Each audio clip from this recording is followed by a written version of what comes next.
My very first contemplation of criminal behavior was trying to put together a plan of getting away with murder. And I was going to kill my brother. I knew that every Sunday I'd jump on his bike and he'd head down the road to join up with some other fellas. And he loved that bike. And he used to tell me, you ever touch my bike, I'll kill you.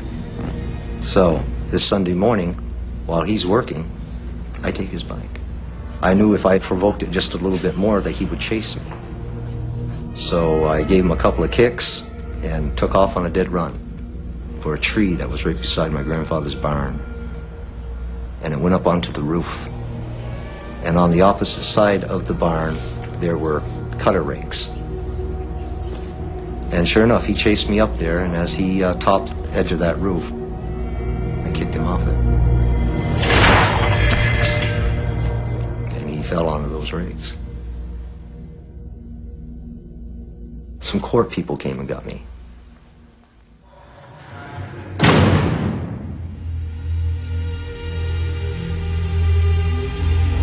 There are few more emotive words in the English language than psychopath, a clinical term for a condition that only recently has begun to be properly defined. It describes a dangerous pattern of behavior which, although it's been recognized for the best part of a century, is little understood. Every decade has produced its own particular brand of psychopaths, whose horrific crimes have defied any kind of rational explanation.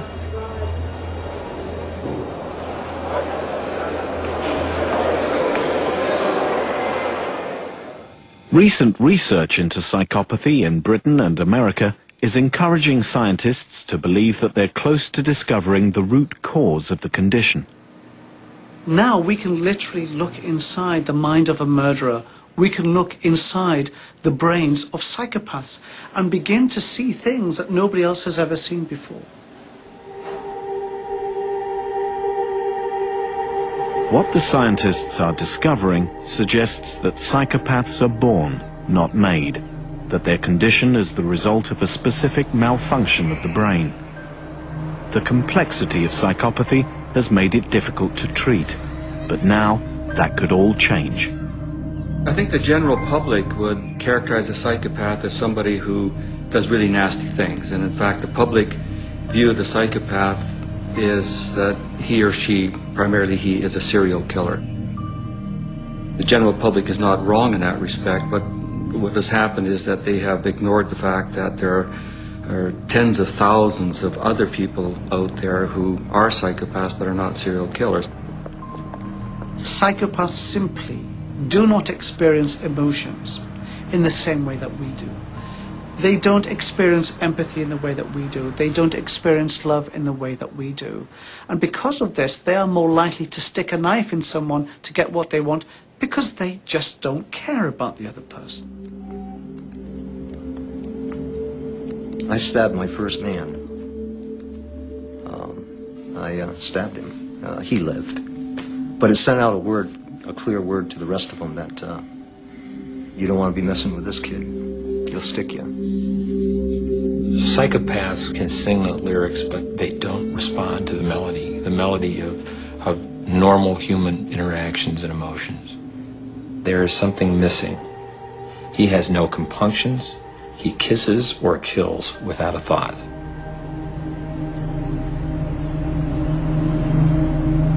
They are dangerous, without conscience, and all around us.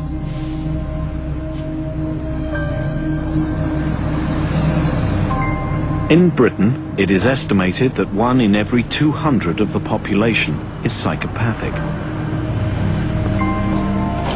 And by far the vast majority are neither criminal nor in prison.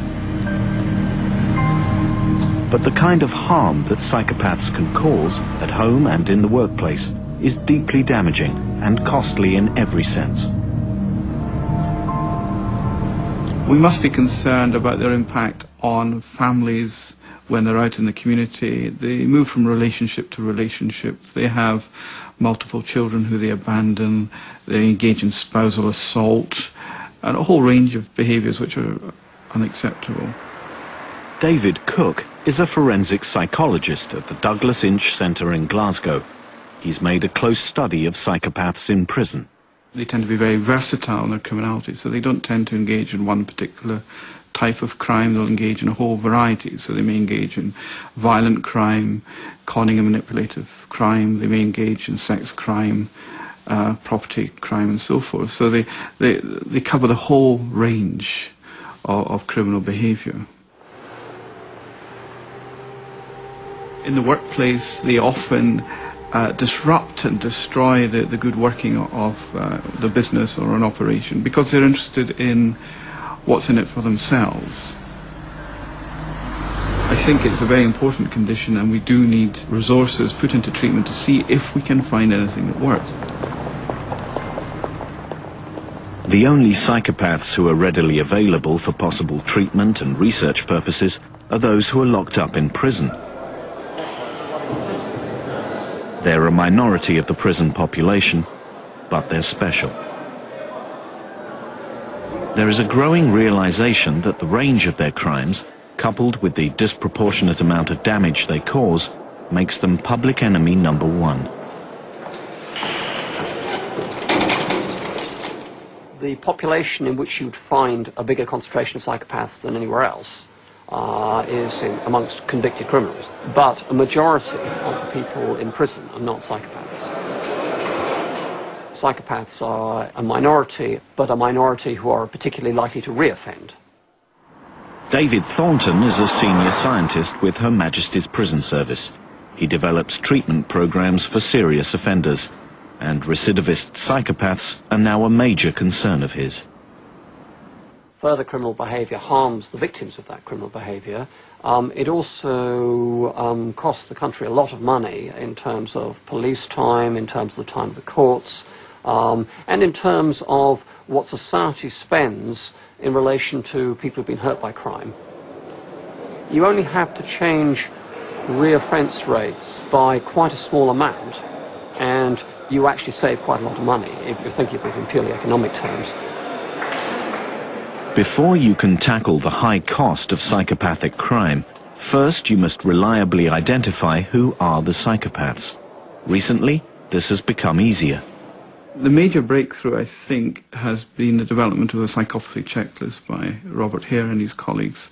And that has allowed uniformity in the diagnostic process. So when a researcher in Canada talks about a psychopath defined by Hare and one in Scotland talks about psychopaths defined by Hare's criteria, we all know we're talking about the same sort of disorder. In Vancouver, the person who has contributed most to helping everyone get a better handle on psychopathy is Robert Hare. From the start, Hare recognized the central problem of defining a condition about which we know little, other than its symptoms. Okay, thanks a lot. Okay, say bye. If you're going to deal with a particular condition, called psychopathy in this case, or schizophrenia, or any other condition, you've got to make sure that you can record and measure these particular disorders reliably and validly. From the scientific perspective, psychopathy is a combination of characteristics, inferred personality traits and behaviors that hang together. And for this reason, we had to figure out a way to make this idea of psychopathy as scientifically valid as possible. And we spent the next 15 years trying to develop an instrument that would actually do this job, and in effect a measuring tool that was not made out of rubber. The measuring tool that Hare devised is called the Psychopathy Checklist. It's become the industry standard internationally for identifying psychopaths. In a carefully structured interview, an expert using the checklist, which defines character traits closely associated with psychopaths, can determine the extent to which someone is or is not psychopathic.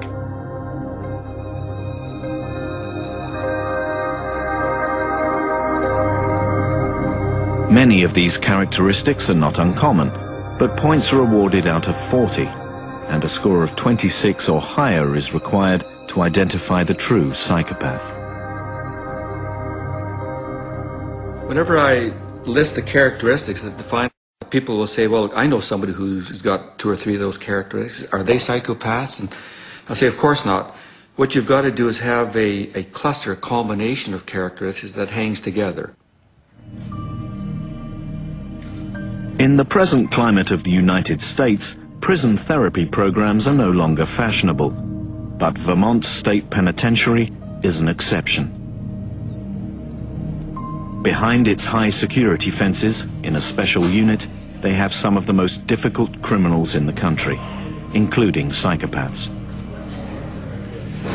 This particular unit represents the uncontrollable, the undesirables, the ones that refuse to program, is what they refer to as the most disruptive. I'm here serving a 5 to 20-year sentence for sexually molestation of 4 boys, the ages of 4 to 12. Wayne has been here for more than 10 years and perhaps has 10 more to do. He scored 40 on the psychopathy checklist. It's the maximum possible and extremely rare. The authorities here believe that time and money spent trying to reform psychopaths like Wayne is a worthwhile investment. I hope that the tools that I've learned in this program and other programs like it, I can... Head of the therapy program, Tom Powell, knows he's working in relatively uncharted territory, and Hare's checklist is invaluable. Dr. Hare has provided us with some significant advances in understanding in detail the syndrome that is now known as psychopathy. He's validated a scheme that's quite good in terms of looking at a set of antisocial behaviors as well as interpersonal traits which distinguish these folks. What can you tell us about your early years, where you grew up? Okay. Well, I just turned 45, the 23rd of January. Wayne's sessions with Tom Powell are little more than conversation therapy, for no one yet has any real idea what works in the treatment of psychopaths. But Powell is discovering the complexity of the personalities he's dealing with. I keep to myself. I do a great deal of studying. I do a great deal of reading. I do a great deal of writing. Psychopaths can be wondrous in many ways, and one of them is their ability to engage otherwise knowing and well-informed therapists about their sincerity and their desire to change. And I have found it very easy to be seduced by the tone and the affect and the engagement of a psychopath who, with great earnestness, tells me that he's finally found the light and has seen the error of his ways. The therapists are wonderful. I learn a great deal from them. Sometimes it can be hard. I suppose that's the way it's supposed to be when you're growing up. I'm ready to go now. I know that that decision will come from others who have already seen. They've seen my change.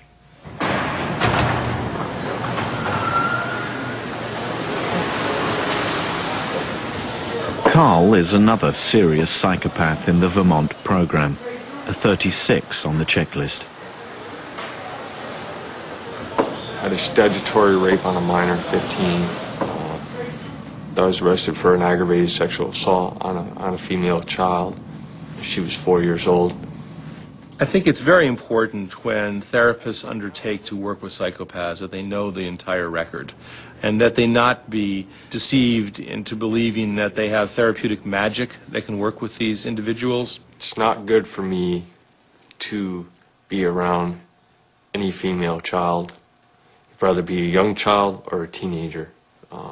In this gentleman, we see a striking shallowness of affect. He speaks a language of treatment that is quite articulate in many ways. He's able to talk about his risk factors, his past, in what appears to be a deceptively open way. One of my main concerns is that when I someday return to society is that I'm going to have to be very careful where I'm at all times and who I'm around. If one looks beyond the words and gauges the affect, the emotion, the feeling that goes with them, at that point you start to see a disconnect with what he's saying and what he's experiencing. And I think that is characteristic of psychopaths.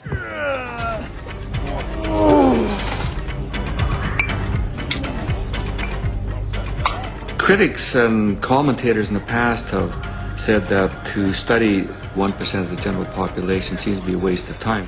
Why not spend our time studying criminals in general? There are far more criminals than there are psychopaths. And even when we get them into prison, say, well, we're only talking about 15 or 20% of the prison population, is it worth really paying attention to them? It sure is. And the reason is there may only be a small number of psychopaths in the population, but the damage they inflict on society is very widespread. And in fact, I would estimate that the 15 or 20% that I'm talking about are responsible for at least half of the violent crime in our society. So we've got to understand this particular disorder. And what about those who are not behind bars? The successful psychopaths who are still out there, wreaking havoc.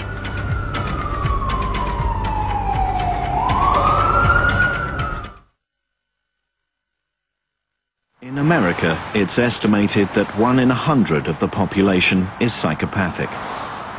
But psychopaths make up 20% of the prison population. And this criminal 20% is responsible for half of all violent crimes. It's a fact that law enforcement agencies take very seriously.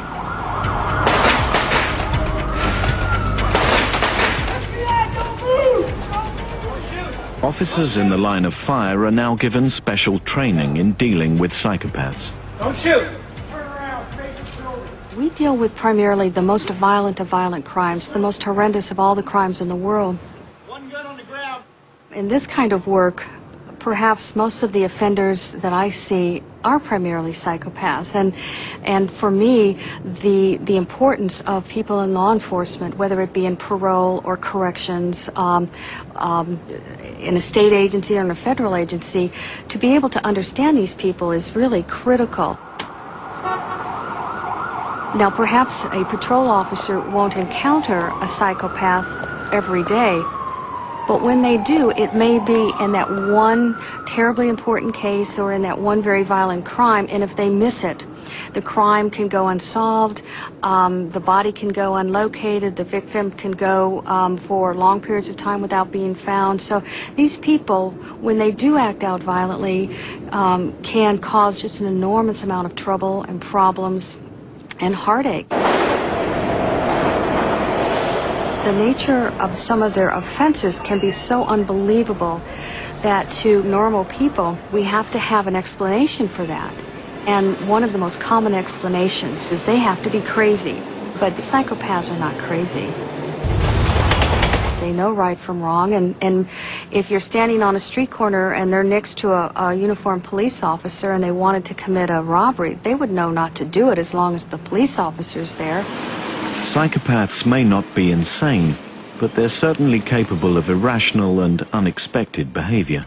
In 1995 in Los Angeles, where the bizarre is always several sizes larger than life, an extraordinary incident shocked the city and challenged the police. As we were on the San Diego freeway heading towards the off-ramp that became famous as to where he exited on Sunset Boulevard, there was literally hundreds of people standing on the freeways and the overpasses waiting for him to come by.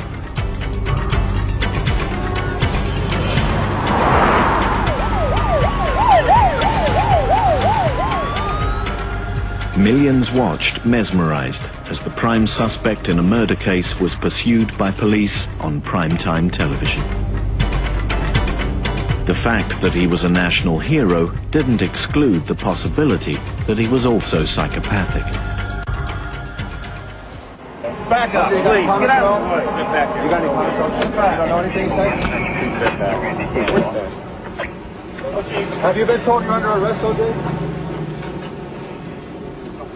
O.J. Simpson certainly has some of the features of psychopathy. He is glib, he's superficially charming, he has a grandiose sense of worth, he's impulsive, he's certainly committed spouse abuse, he's committed antisocial acts. Like a psychopath, he had the history of being a juvenile delinquent early on in his life. He certainly seems to show a lack of emotional depth, the type of features that go to make a cold-blooded killer. Our task was the same, no matter if it was O.J. Simpson a gang member, a husband with his wife, our task is the same, to resolve the situation peacefully and talk him into our custody. Peter Weiriter was the police officer who had the delicate task of talking O.J. Simpson out of his car and into handcuffs. He had the support of most of the Los Angeles Police Department, but those who advised him how to deal with a suspected psychopath were vital. Dr. Mahandi and I have been on numerous incidents together. He's the one who gives me a profile of the person we're dealing with. It allows me to stay away from certain subjects that might trigger the rise when I'm really trying to get a calming effect and downward, and that's what he really lends so much support to. I see my role in these situations when I'd go out with Pete is in terms of helping the hostage negotiation team understand what motivates this person, and if it happens to be a psychopath, there are different things to do in that situation based upon that knowledge. Here you have an individual who we categorize as having some extreme need to have his ego stroked. There was a pretty big ego that we're dealing with, a person that's used to being put up on a pedestal by others, which some people might characterize as narcissistic. And towards that end, face saving is an extremely important issue. And anything that you can do to protect that person's ego from getting any more injured, that pride from being any more harmed, is what we would tend to support. And I think our task was to come up with a face-saving way for this individual with strong narcissistic and grandiose tendencies to give him an out that's going to save face. And in fact, that is what we did.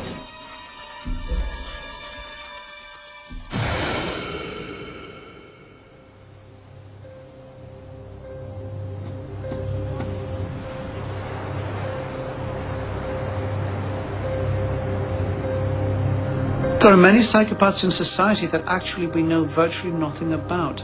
These are the psychopaths who don't necessarily commit homicide, commit serious violence, or even come to the attention of the police. They may be successful businessmen. They may be successful politicians. They may be successful academics. They may be successful priests. They exist in all areas of society. There is a growing awareness that psychopathic behavior is around us in all walks of life. There are telltale signs in road rage incidents and in the violence that surrounds sport. But it's in the cut and thrust of the business world, an arena where traditionally ruthlessness verges on a virtue, that it's becoming increasingly worrying.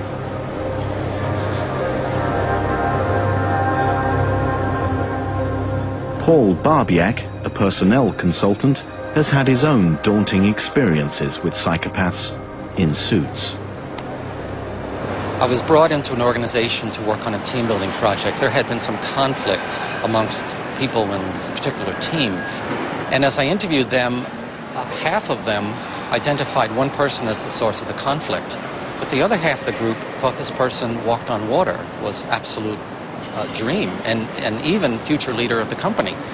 As I interviewed him, I found that I personally liked him very much. However, over time, he began to do things that were very bizarre.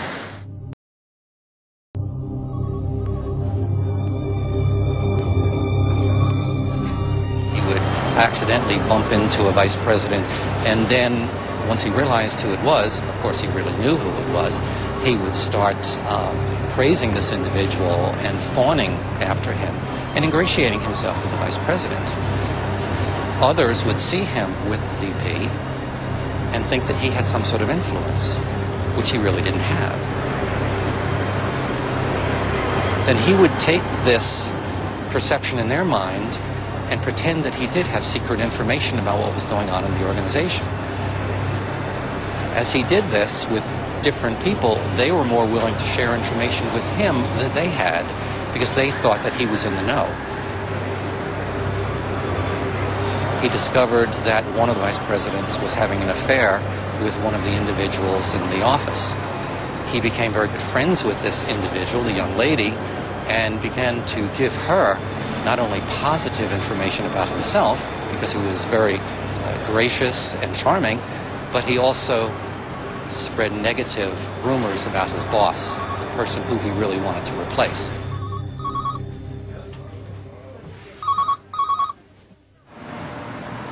I called Bob Hare. He sent me a copy of the psychopathy checklist. I was shocked by the results. This person came out with a 30 out of 40. I called Bob back, and he said to me that, yes, in fact, I had been dealing with a psychopath. He referred to this person as a subcriminal psychopath. I now refer to them as industrial psychopaths.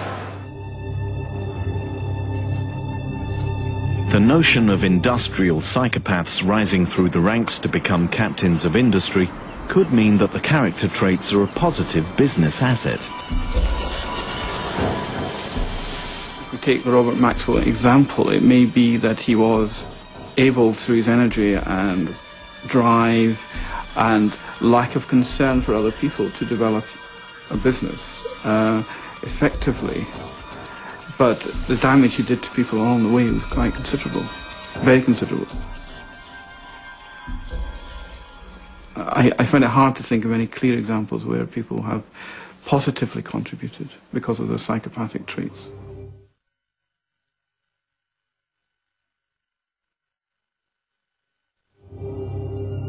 Recognizing psychopaths early on may limit the damage they can cause, but their natural ability to be both manipulative and beguiling makes it difficult.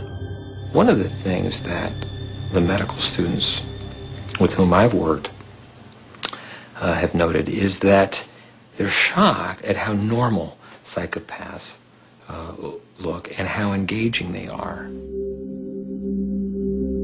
I do not know one clinician who hasn't at one time been taken by a psychopath. It happens to the best of people.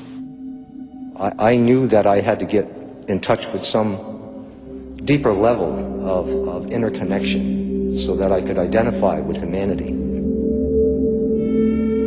We're all born with a conscience. We learn not to touch the stove because it's hot. Until we touch the stove and get burned, then and only then we don't touch the stove again. Compassion and empathy is a learned process.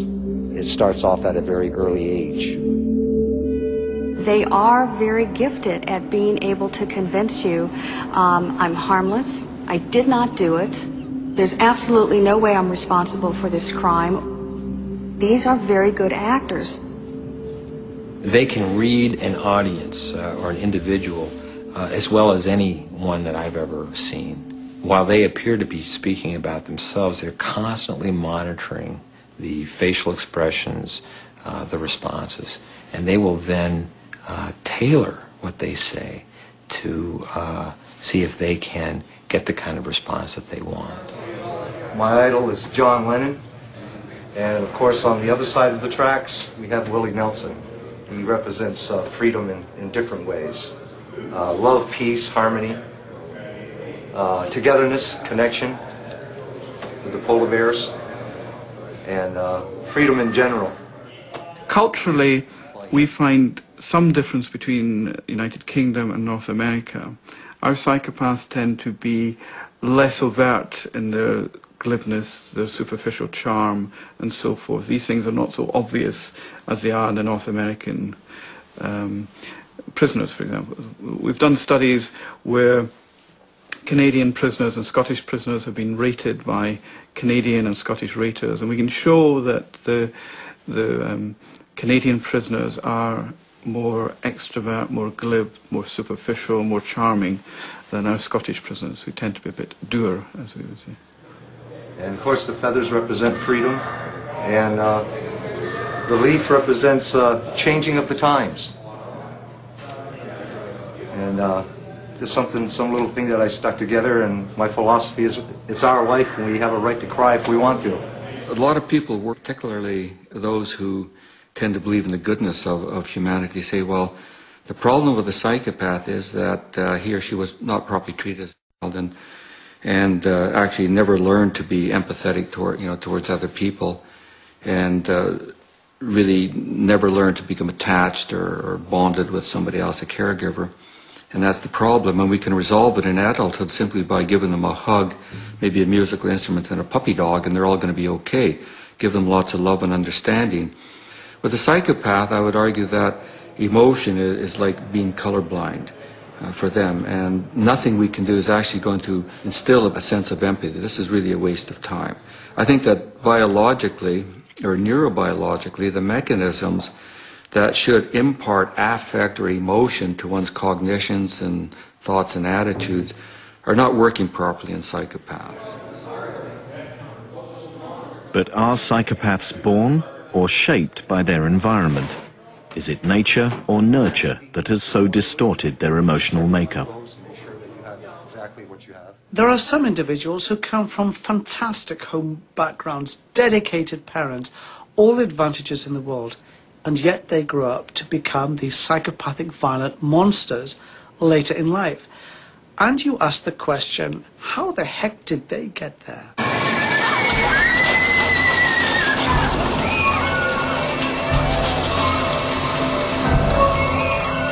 If you were a scientist, as an experiment, you decided to try to create a psychopath by actually having all the right circumstances that you thought would create one, I suspect you'd fail at that.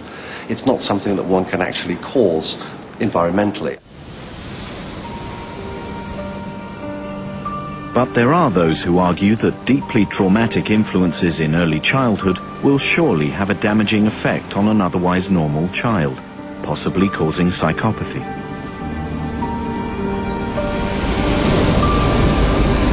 People are going to say if you've been abused as a child, if you've been deprived as a child, if your environment's been so shocking, then inevitably that's going to have consequences in the way that you impact on your environment and on other people. But it's just not enough. It's an inadequate answer. If you look at areas of deprivation in the world, if you look at third world countries, you look at children who've got nothing, who've been abused, they don't turn automatically into psychopaths. This is something which is innate to the child, which the child is born with. Not, I would stress, directly inherited. It's not that your dad's a psychopath and you're a psychopath, but much more to do with a combination of genes working together or not working properly together that create a predisposition for this. Martin Smedley works with seriously disturbed children at a leading London hospital. He's certain there are signs of psychopathy in some of them who are very young. But current medical practice forbids him to diagnose it. You can't call a child a psychopath. You can't call a child somebody with a personality disorder.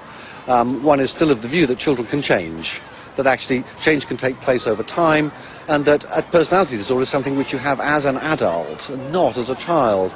I think there are also sort of ethical considerations for taking a small child and saying, well, this person's a psychopath. It has a certain sense of inevitability about it, of incurableness about it, and one doesn't want to look at children in that way. I think one needs to intervene as early as possible if there's any suspicion that this child is likely to develop a personality disorder, is likely to become psychopathic, or is showing signs of psychopathy. One needs to be able to identify what those signs are and intervene. In Britain, medical ethics forbid the diagnosis of personality disorders in juveniles. Therefore, treating psychopathy at an early age, however advisable, is difficult.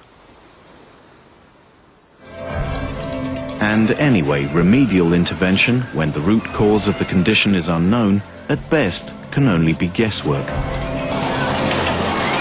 We're a complex mix of social, familial, genetic and biological processes, but we've almost entirely excluded biological processes from our understanding of crime, violence and psychopathy.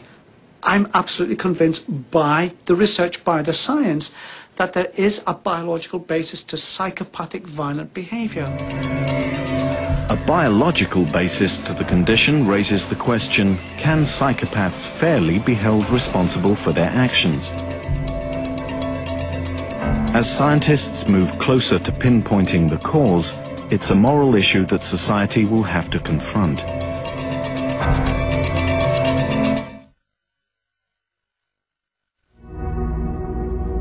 There is a growing consensus among the experts that psychopathy is a specific biological condition, the result of a malfunction in the brain. Bob Hare's psychopathy checklist is the accepted benchmark for identifying psychopaths. It could also be the key that unlocks the cause of the condition. A lot of people say that this construct of psychopathy is nothing more than a myth, and people have said that it's a moral judgment masquerading as science. Well, if we define people according to this cluster of characteristics, do they have brain images for a particular task that are different from those of other individuals? And the answer is definitely yes.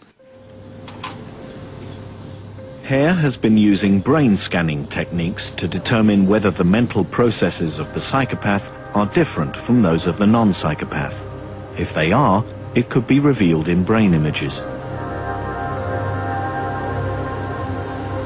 Some of the brain imaging research that my group and other groups in several parts of the world are now conducting indicates that it appears that the psychopath has difficulty in actually processing, understanding, and using emotional material. Now, is this because they are biologically put together differently, they are wired differently right from birth, or are the brain differences that we observe the result of using different strategies to perform the tasks that we use? We just don't know that yet. In one experiment, a psychopath's response to emotive words is tested, and the brain activity it produces is compared to that of a non-psychopath. The difference is significant. The white areas denote parts of the brain that are actively processing an emotional response to the words. In the brain of the non-psychopath, there is considerable activity. In the psychopath's brain, there is far less. It seems that there is less emotional involvement. Hare's research into the workings of psychopaths' brains is encouraging. It's clear that there are striking differences in areas that are associated with processing emotions.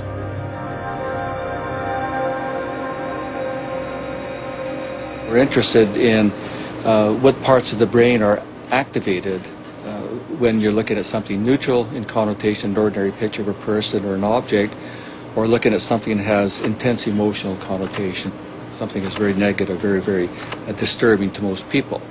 And our prediction, of course, is that the psychopaths will not show the same activation of the same brain regions that we would observe in normal people.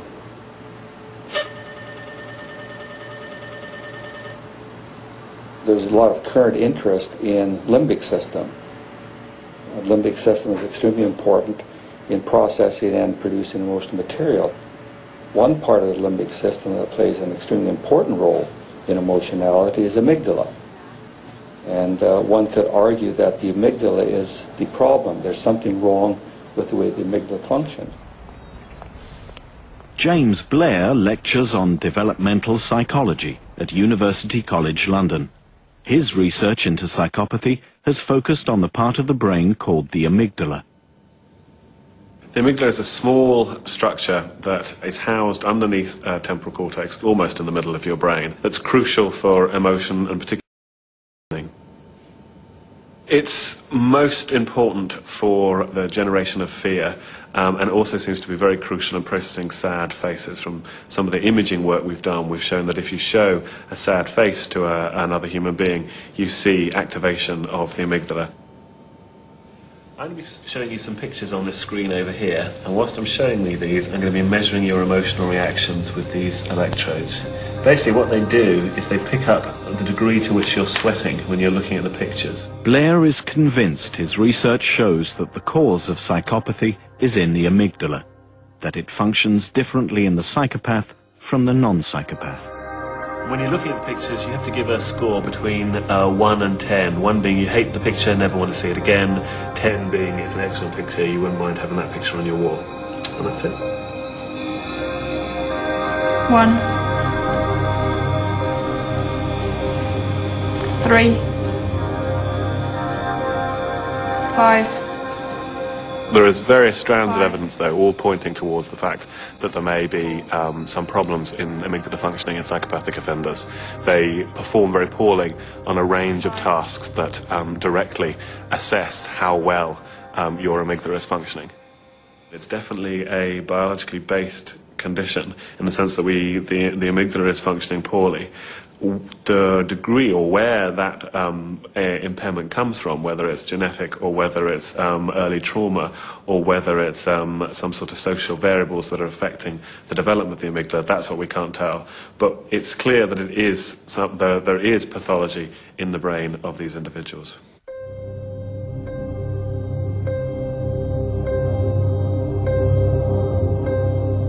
Bob Hare is not convinced that it's that simple. Our own research indicates that it's more complex than that. The amygdala certainly is important, as it would have to be if you're dealing with emotionality. We're now beginning to find that there are anomalies in frontal cortex, temporal cortex. Maybe the connections within and between different parts of the brain are extremely important.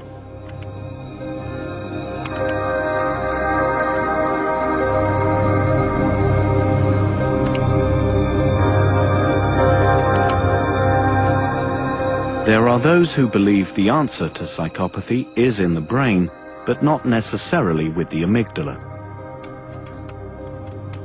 At the University of Southern California, Adrian Raine is comparing how the prefrontal cortex functions in the brains of psychopaths with those of non-psychopath student volunteers. The prefrontal cortex is involved in regulating and controlling behavior. It's the part of the brain that says to us, hey, let's stop and think about this before we actually go through with things. If you like, it's the emergency brake. It's a restraining mechanism that psychopaths seem to be lacking. We're using the continuous performance task because this is the task that we use to challenge or activate the prefrontal cortex in our murderers. We were applying it to psychopathy in our community study here because, again, what we want to do is activate or challenge the prefrontal cortex in psychopaths. We suspect that the prefrontal cortex is dysfunctional or potentially damaged in psychopathic individuals. Adrian Raine and James Blair may both be on the right track, for there is an important relationship between the prefrontal and orbitofrontal cortex regions of the brain and the amygdala. In healthy brains, there's massive interconnections between the amygdala and orbitofrontal cortex. And one interesting possibility is what might be occurring is that because the amygdala is not working properly, it's beginning over time to have long-term consequences for how orbitofrontal cortex function.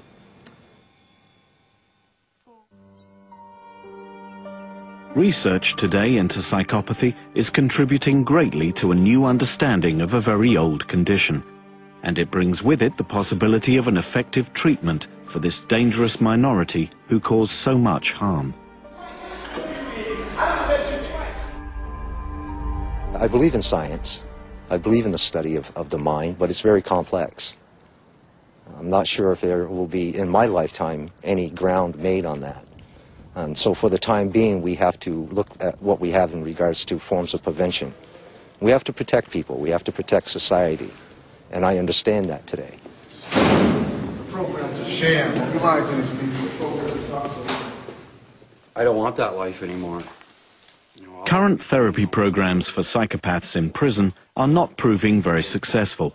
Indeed, the extraordinary fact is that there is a higher incidence of reoffending among those who've received treatment than those who've not. Not only does the treatment not work, it seems to exacerbate the condition. By the time you get to adulthood, I think the cause is pretty lost, actually. If you think about trying to shape or reshape your own behaviours perhaps that you might find to be, or other people might find to be irritating or unacceptable, and you make a conscious effort to. You even get therapy for these behaviours, actually trying to change even the most trivial behaviour that you're well used to, where the pattern's very well established, is extremely difficult. If you're talking about a preset mental condition that's been operating since birth or before birth, how on earth are you going to be able to attempt to change that?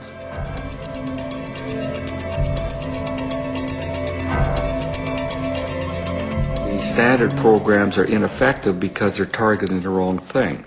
They're trying to target increase in one's capacity for feeling empathy towards somebody else. Or they try to develop a flabby conscience into one that's fairly strong. Well, this is a waste of time with a psychopath.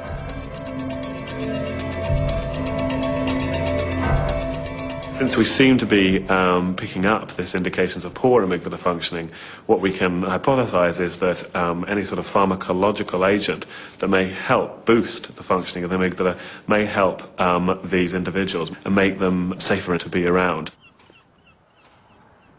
The fact that attentions are turning to new methods of treatment when the cause of psychopathy is yet to be firmly pinpointed suggests that its discovery may not be far away.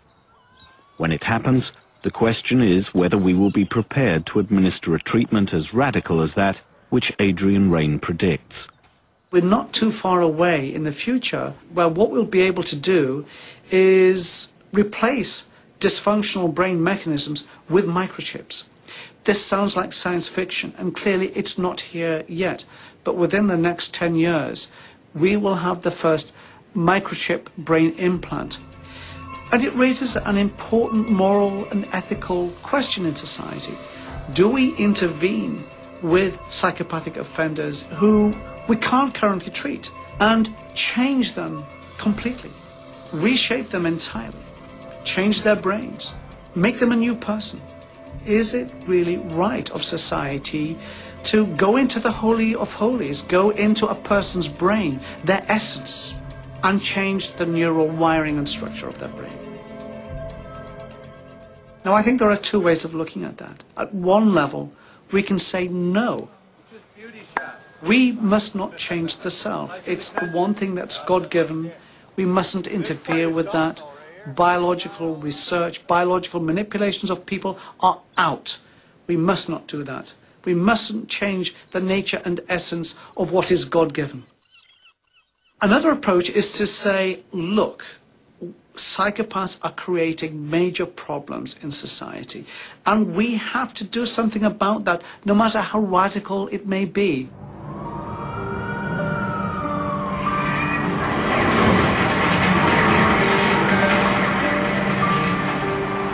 Have to do something about reducing the rate of crime, violence and murder in society.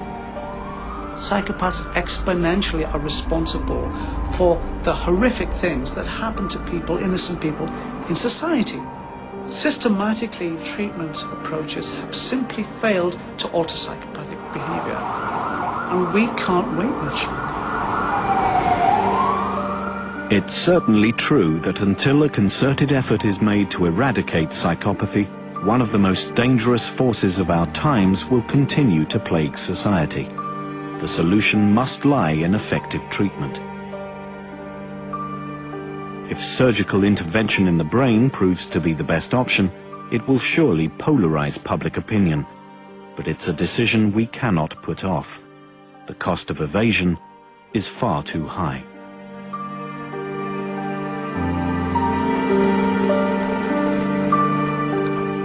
There will always be moral difficulties in deciding whether to treat criminals or not, and that is really an issue for society as a whole, and politicians and people who have expertise in ethics and so forth. I think the scientists have to provide the evidence which other people can then use.